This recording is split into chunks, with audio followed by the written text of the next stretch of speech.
This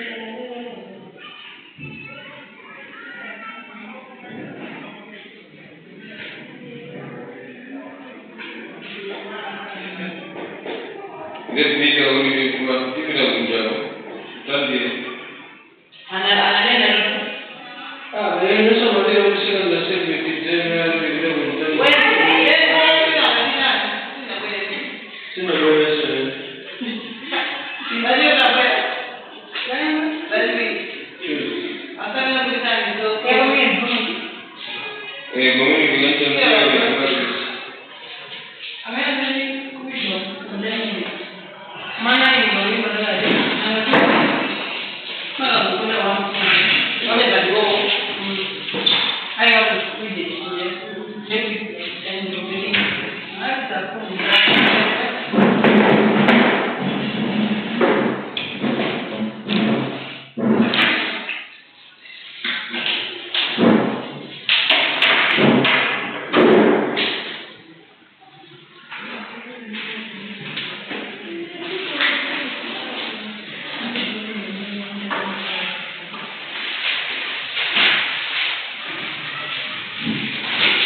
Any questions on what we talked about in terms of research, service, sensor, sample service, sensor service, intangible variables, tangible variables.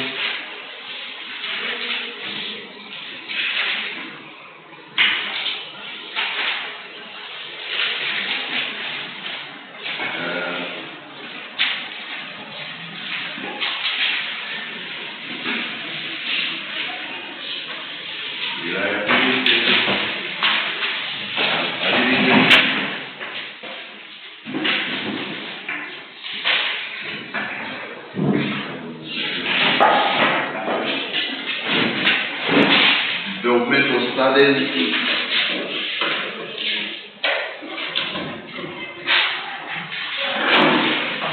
longitudinal basis of cross-sectional studies,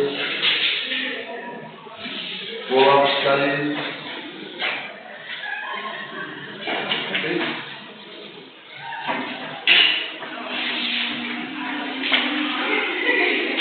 Can we be able to describe our research design and not programs?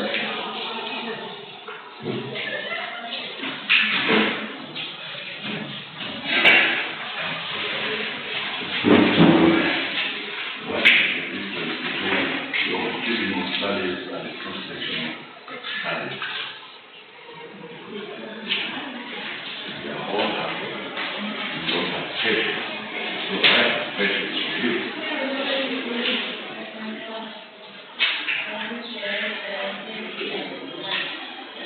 You didn't understand why you understand.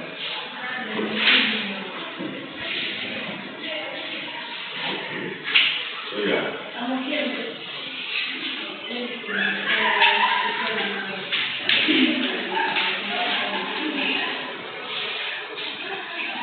You're not okay with longitudinal studies.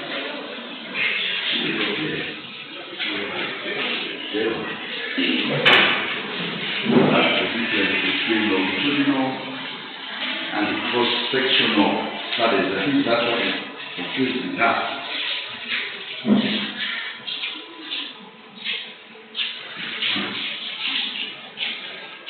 She hates you so much that she doesn't go to very well. Maybe her worrying behind her. You very well.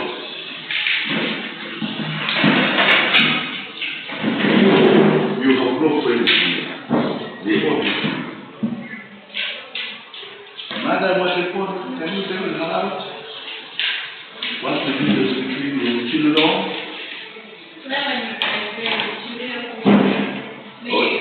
Oh, she's your friend, eh? So you will really tell her to go to your friend.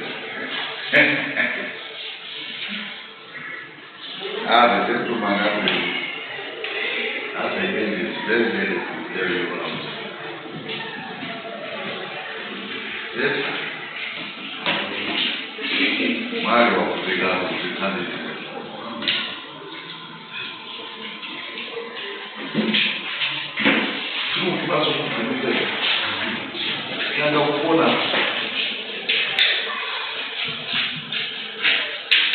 We said that it is for studies are of two types. They can be conducted as the longitudinal studies, or they can be conducted as the cross-sectional studies.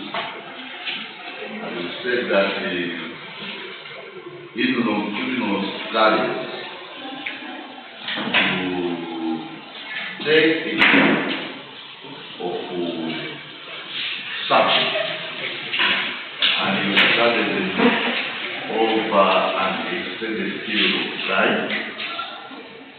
We will be able to try to learn changes which occur in these people as they are developing in life. Comment studies, but taking the approach of longitudinal design. And then we said that you may have the same interest of looking at the particular variable, how it manifests itself amongst the people, different stages. So, longitudinal studies is one, but you can also do the same by picking people at the same point in time who are of different ages, and you study their differences with the view of associating those differences with their differences in age. For example, in longitudinal studies, you might want to see how students are developing in their ability to achieve in mathematics.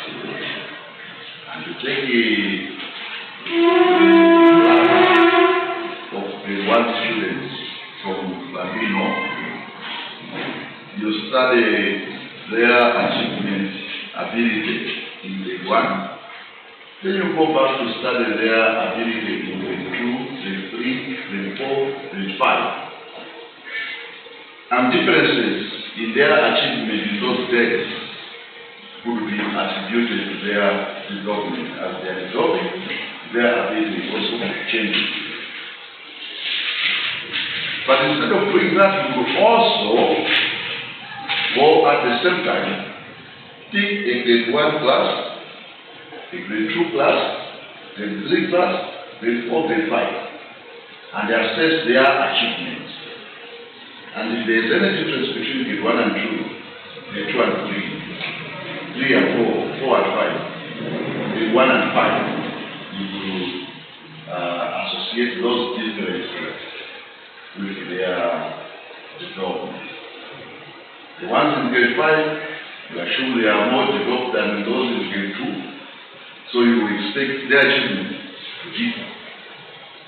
If you are going to study in that way, you are doing a cross-sectional study. If you take one class and study for several years, then you are doing longitudinal studies. Questions?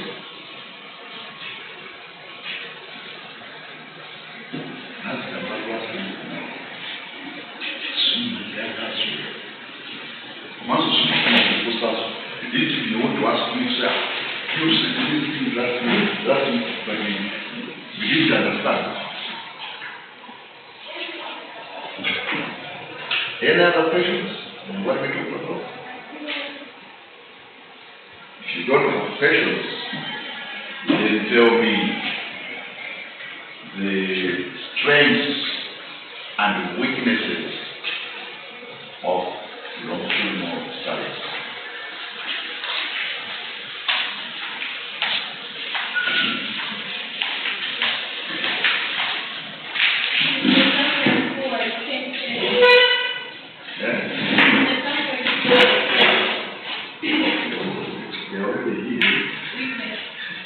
Okay, that's one. What are the strengths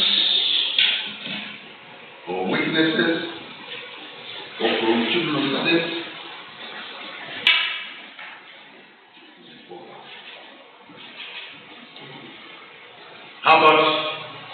Strengths and weaknesses of cross-sectional studies.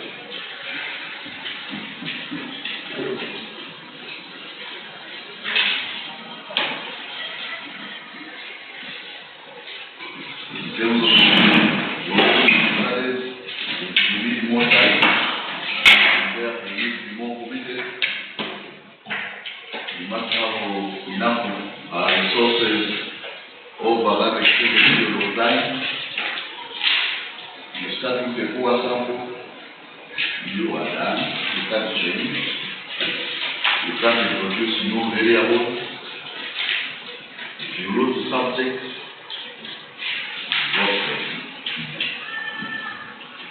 longitudinal studies. But the strength is that any differences you see at different times, you can associate that difference with the other development, since you are not changing. How about cross-sectional studies? What are the strengths and weaknesses of cross-sectional studies? Now that I'm opening the part, what are the strengths and weaknesses of cross-sectional studies?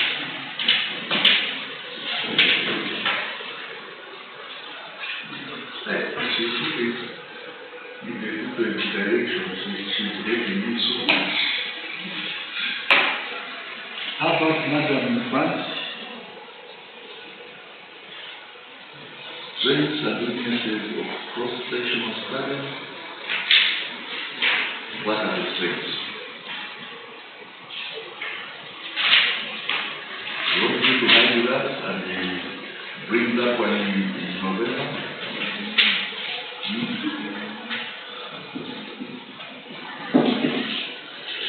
Yes, sir.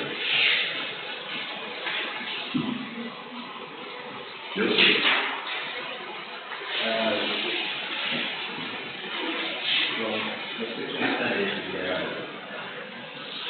They don't demand much time compared to children. So they need to help out the immediate separate classes. As an example of the Yes. so make time for them. Less time for June. What are the strengths?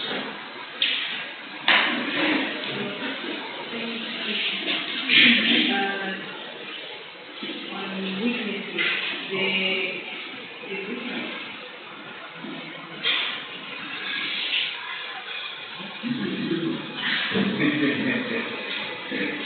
What they are saying is correct, and what she was trying to say is also correct. In a cross-sectional study, you have to deal with the problem of extraneous variables or confounding variables.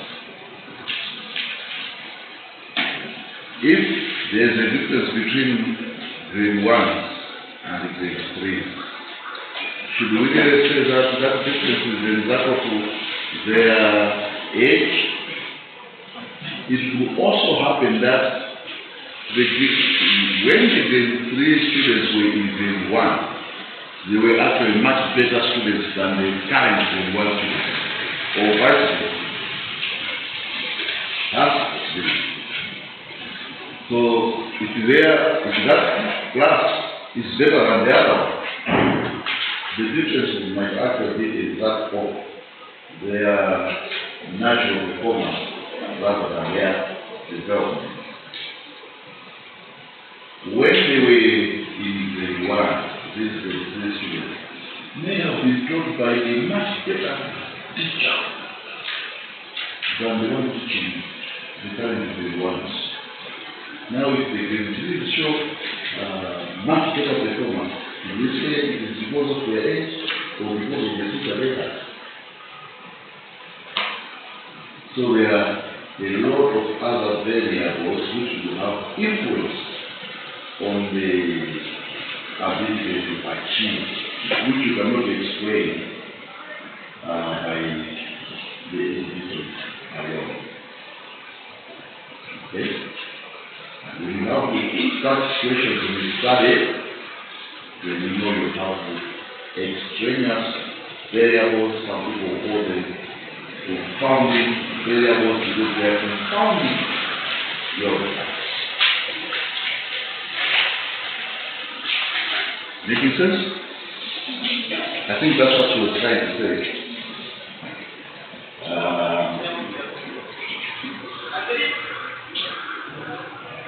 So, problem of chance differences can occur. What I'm referring to is the last problem, those variables which occur by chance and create which are called extraneous variables, which are called confounding variables. You hear me talk about that, or in your books you are reading and you find extraneous variables. That's what we mean. Other questions?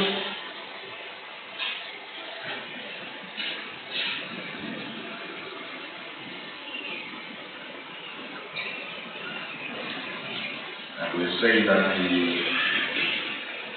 if in your study you are more interested in assessing change as the people develop or as the subject develop, longitudinal study approach tends to be much better.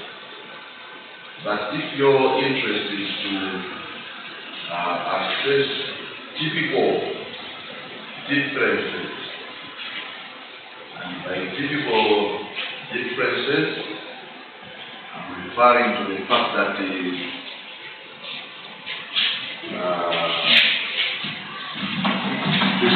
differences you think will occur in different groups at any point in time, they cross-sectional studies will be a better approach.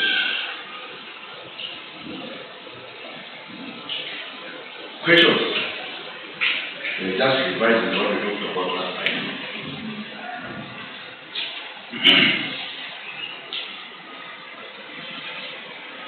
Follow-up studies.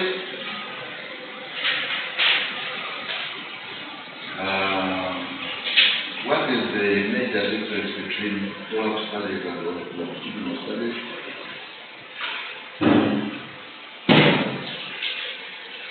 Actually, last week we said that follow-up studies are very similar to longitudinal studies, but with the exception of one thing, which follow-up studies has. What is that?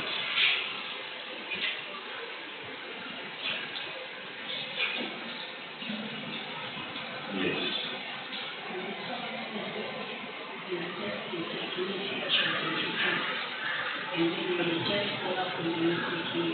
You have introduced a variable and an intervention into the group, and then you want to study how the group is progressing after that intervention.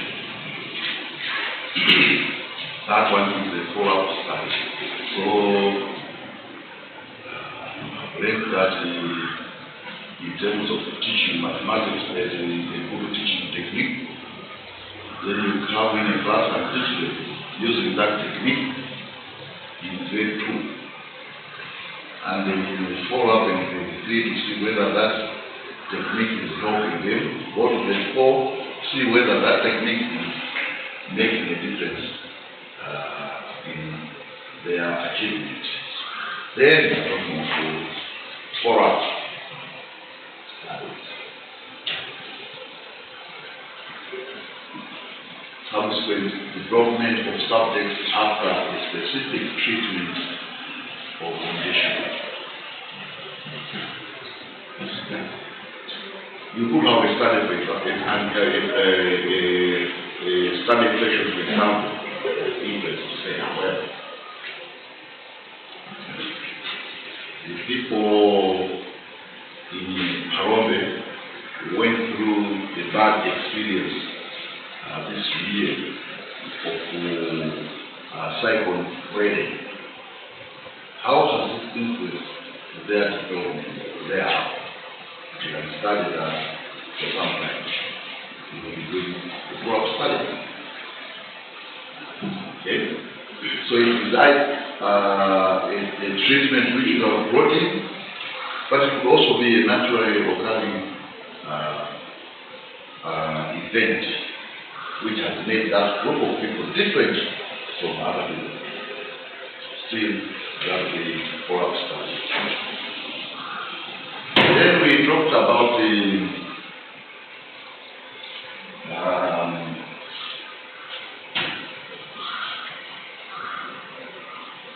documental analysis. Did we talk about documental analysis?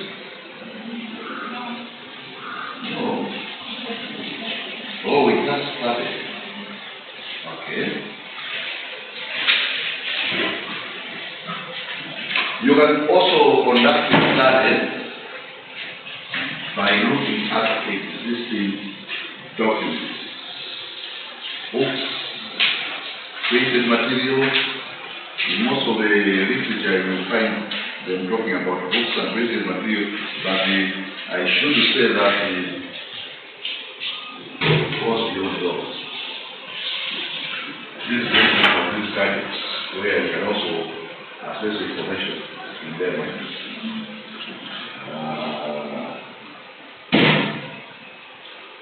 Videos, whatever documents you can have, which are a source of information, you can actually analyze that information which occurs in those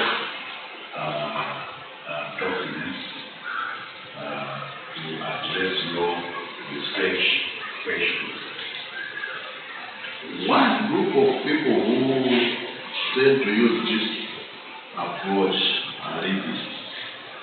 We have any group of language people here? We don't have it. Journalists? We don't have journalism here. Oh, you are? Yes.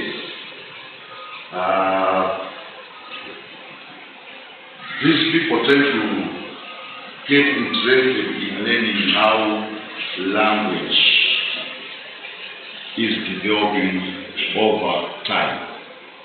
If you look at the Chichewa, how has the Chichewa as a language been changing over time? In the past, in the 60s, how were some of the terminologies which we used to use to mean certain things being used at that time? How are we using those meanings today? In the 70s, how were they? Because as a language, it's not static, it is developed. Whether it is English, Chinese, there are developments which occur in those things. You can study those things. The approach will normally start from a research question, a research objective, a hypothesis, and then you look at the document and start analyzing those documents. Simple definitions like father.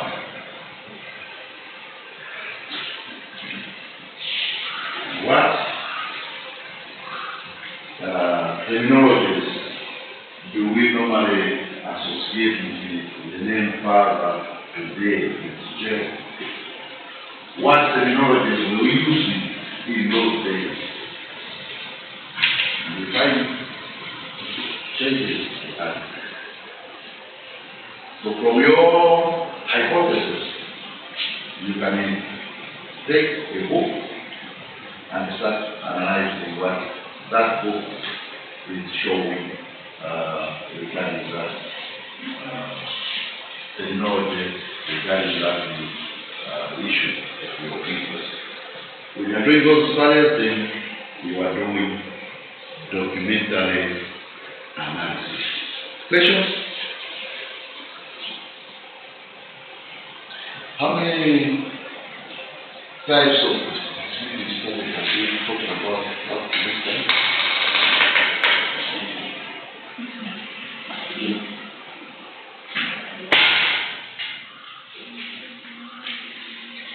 You know, if you take most of the research reports that the colleagues did in the past, accurate meta-analysis assess how well they are doing it.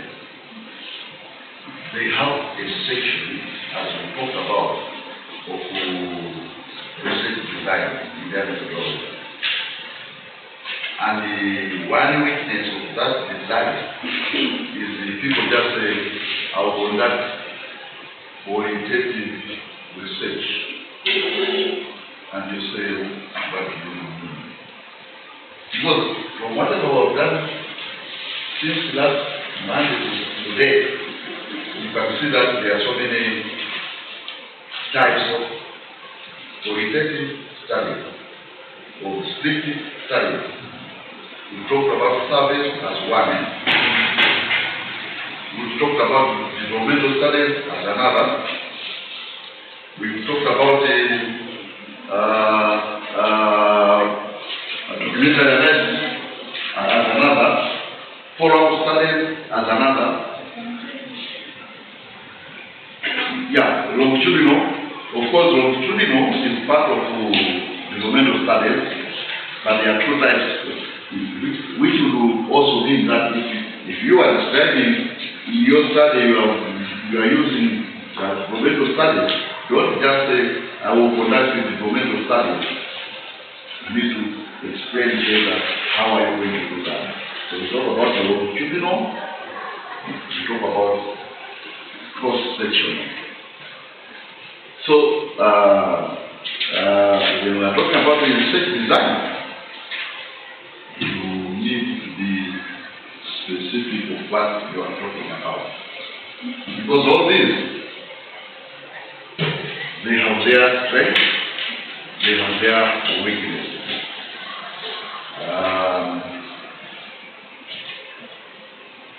Another thing I must mention is that when we are discussing the methodology section, I gave you that research design table, which I talked about, right? And we saw that in that research design table, the objective you are studying or the hypothesis will determine how you are going to do the study. So actually, the choice of research design will actually be determined by the objective. Because if your objective is to assess change, right, then the surveys may not give you what you are looking for. You might wish to do longitudinal studies.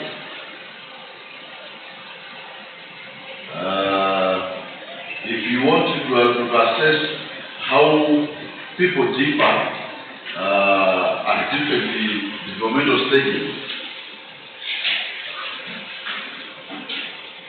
sales analysis is not going to do the job for you. Documentary analysis is not going to do the job for you. You have to do either cross-sectional or longitudinal. So you see what I'm talking about? Of course, you will also do that one with the documentary analysis by taking documents. To say, for example, if you go to in a school setting, you are assessing the government in terms of student achievement in mathematics. You will take the documents about the one. You will also take documents on grade 3, take documents on grade 6, take documents on grade 8, and then you can assess the difference. But whatever situation, you need to explain why you have chosen a particular design, what are the strengths of that design, and especially what are the weaknesses of that design. And in terms of the weaknesses, you will also be expected to say, what are you going to do in order to address those? Okay? Then you know you can expect my places to be we should be direct because you are now experts. Don't just say, the script is studied. Yes, the script is studied, but what specific design is studied that you're going to do and why? So another form of the script is studied. Yes.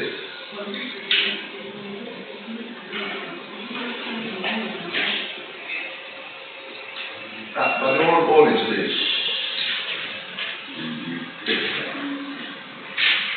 Actually, the better analysis might be even faster to do than some of the hard years.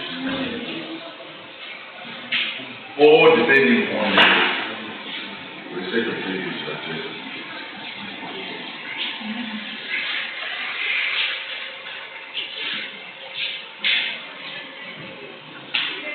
trend analysis is an approach which is designed to assess trends in particular phenomena. For example, I'm sure you're going to talk about economic trends in Malawi. Health trends, educational trends. What they are meaning is to say, if you look at the past, how has that particular phenomenon been changing over time? And one major reason for conducting trend analysis is to be able to predict how that phenomenon is going to manifest itself in the future. So based on the way things have been occurring in the past, you could say in the future, this is what we expect this thing to be like. If you take our police in here, they have normally talked about improving health standards in the future, reducing diseases in the future, having a population which is disease-free in the future. They are talking about some trend. And for them to be able to achieve that, they must see, if for example, in the 60s we used to have more diseases, how about in the 70s? Have we been improving? How about in the 80s, 90s? Have the developments that we have been doing been helping us to change the shape of health to the extent that we can say in the 2030 you have diseases. You remember they used to have a model to say test for all by something. Or even if you go into the Vision 2063, they have some statements there talking about health, right? But are the trends we are going through showing that we are going to achieve that? No. But it is the trend analysis which can read. I'm sure it is that's what we do. So that's what we mean by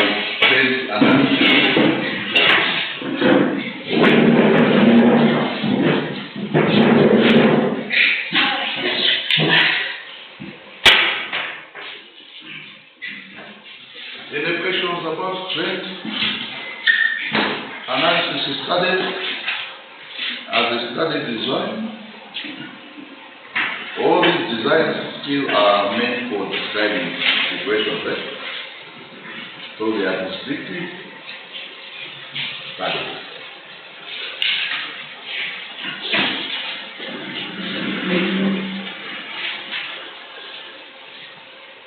Any questions?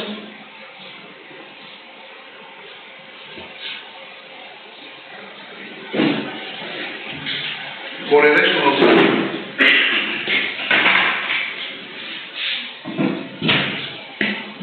Correlational study can be descriptive, but you can also have quantitative study using correlational study. In fact, usage of the word quantitative can be misleading because when they are doing descriptive, we will still play around with the figures. But those figures are designed to describe the situation. And they can also be designed to explain or to refer to other situations. Correlational studies, studies which are conducted with the aim of assessing association or relationship between variables. How is one variable associated with another variable? Or alternatively, the same question will be, how is one variable related to another variable? Let's take a variable. When it increases,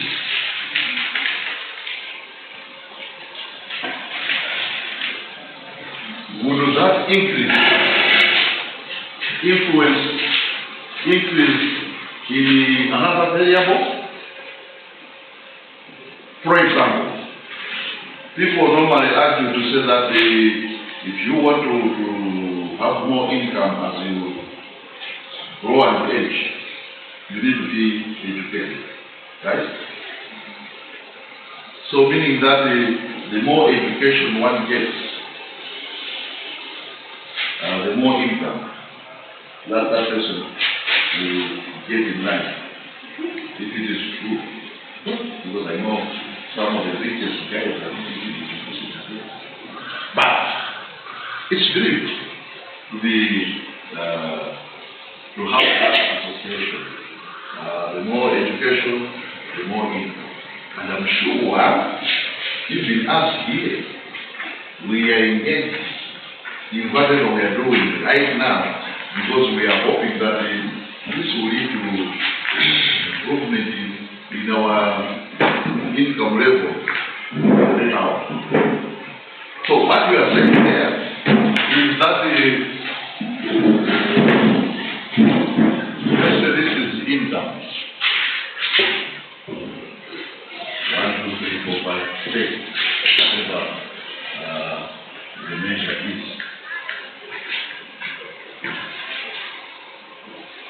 So on. And this is education. 1, 2, 3, 4.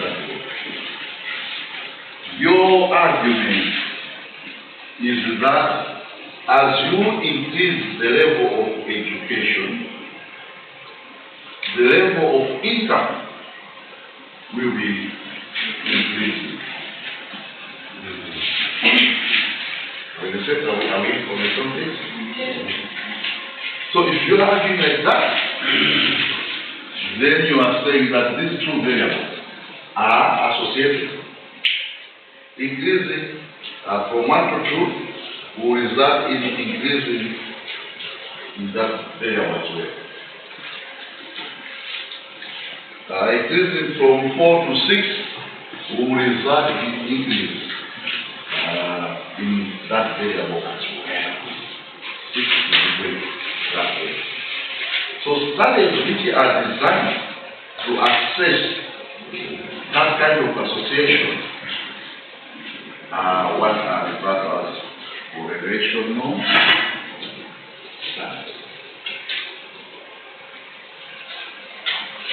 Questions? Making sense?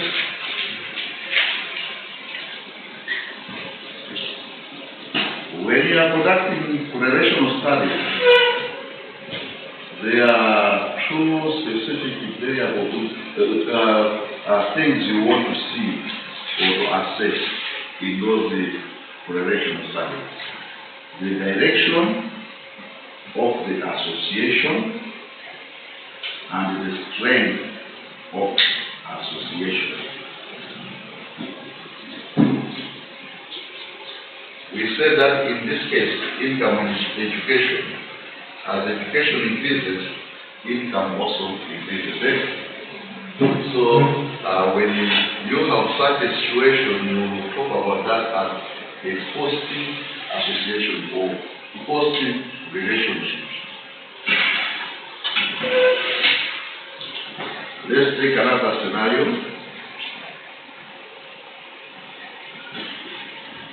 If you were looking at age versus strength, and your population is starting at the age of 45, going to 80, you are measuring strength in terms of ability to grow the story. If the person grows the story, what distance is it going to cover? And we're using that as a way of measuring strength. So from 45, or let's say 50, going to 80, what will be happening? As the person grows older,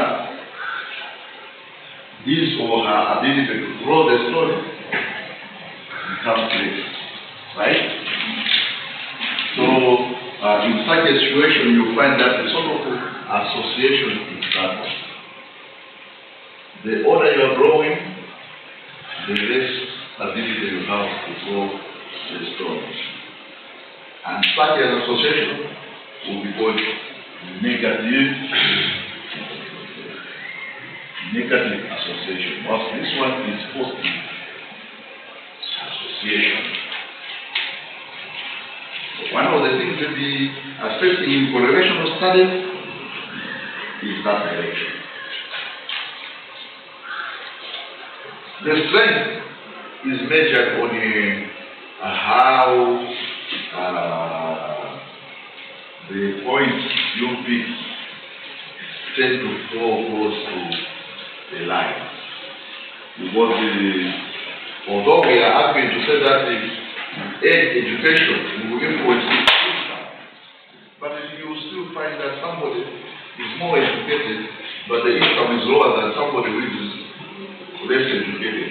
Those occur because of chance occurrences. So the tendency is you will get, although taking that kind of direction, but if you pick this one at that educational level, his income is at that level. This one, who is almost at the same educational level, his income is slightly higher, showing that they are not falling on a straight line. And the further away these points fall from the straight line, that refers to the strength of association. Questions? I think for now I'll just stop there in terms of the correlation. Let's go and talk about the correlation, which I think in other classes will go to the analysis classes talk more. Questions about correlation studies?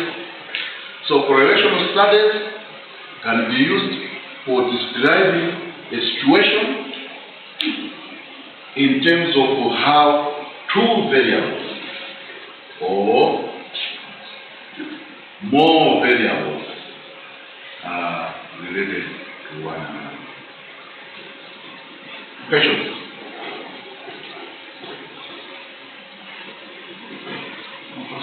Is it clear?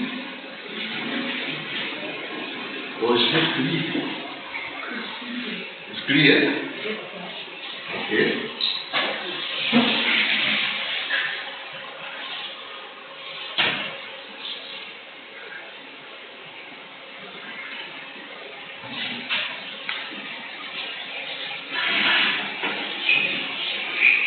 And as I was saying, correlational studies can be used for descriptive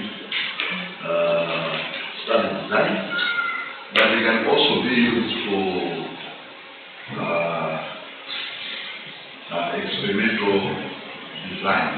So if you use correlational studies for assessing or testing hypotheses, then you are going towards experimental quantitative study. If your interest is just to describe a situation, if your interest was to just say how has education influenced income in this population, let's say in Zambia, people in Zambia, have they been influenced by education in terms of their ability to make money? You can go there, ask each and every person what is the highest level of education they have achieved, and also assess how much income are they making. And you can calculate those and start to say, the more income, the more education, the more income they make. The less education, the less income. Or education doesn't seem to have any influence on income. Okay?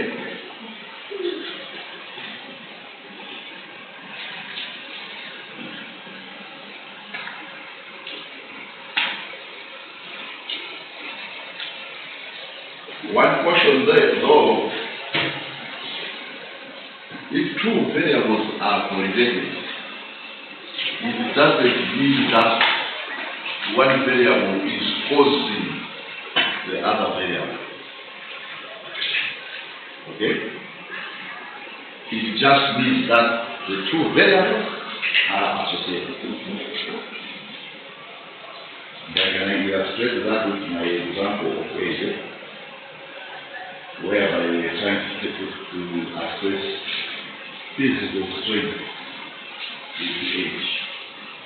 But you cannot measure strength of the person directly. The variable strength is an intangible variable. Because you cannot just look at this person, this is how strong he is. No, there must be something in that in order for you to say is it strong or not strong. So like the ability to throw a stone, the ability to lift some weight, we'll be talking about strength. So now, if you conduct a study for people of different ages and look at their ability to throw a stone, the correlation we'll be conducting is the age versus distance covered by the stone. But we will say that the age is causing distance. No, they are the same variable. And the same variable is what? Strength. So when two variables are associated, it doesn't mean that one is causing the other. There might be another variable causing that association. So correlation, don't say this one is causing that. Just say this is associated with that. Are you making sense? Yeah? E na come di molta gente non frega.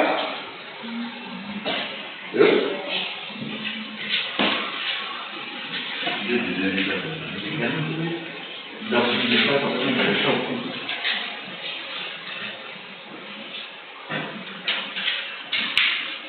If you want to assess, well, if it is relationship, then you have to conduct experimental studies rather than just correlation. The correlational studies should also be supported by actual experiments. Experiments are designed to assess what you think relationships. Any questions on what I've talked up to this far?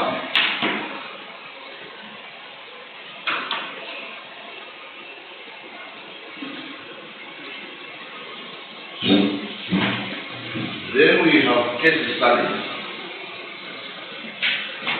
This one is how to go to church. You look at most of the literature and mistakes which are done. I conducted a case study with the person who is not actually talking about the case study. Case studies are studies which are designed to assess a limited number of subjects, or even studying one subject. But in that subject,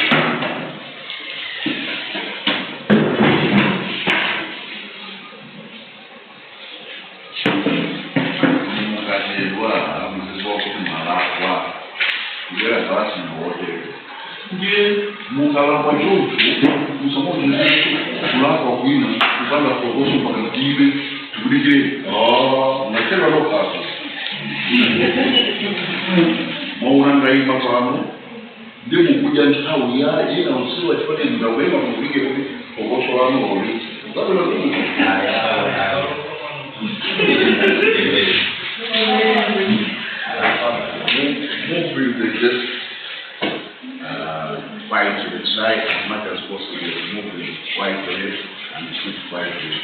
So you don't want to ask what I do.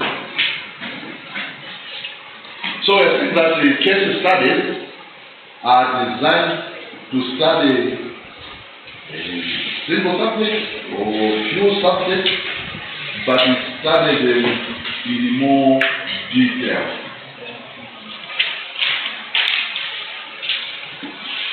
And one good example I can talk about is in our colleagues in the health sciences, medical doctors. Sometimes when there is a rare disease has just occurred suddenly, and they are studying a person who is suffering from this disease. In most cases, they will take that person who is suffering and try to study him or her in more detail so that they can describe this occurrence, this disease in detail. There will be questions like, how does this disease manifest itself? What are the symptoms?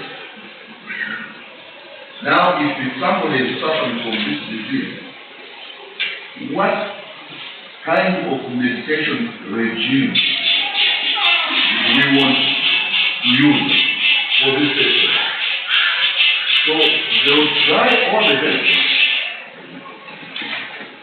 to study that specific character in more detail.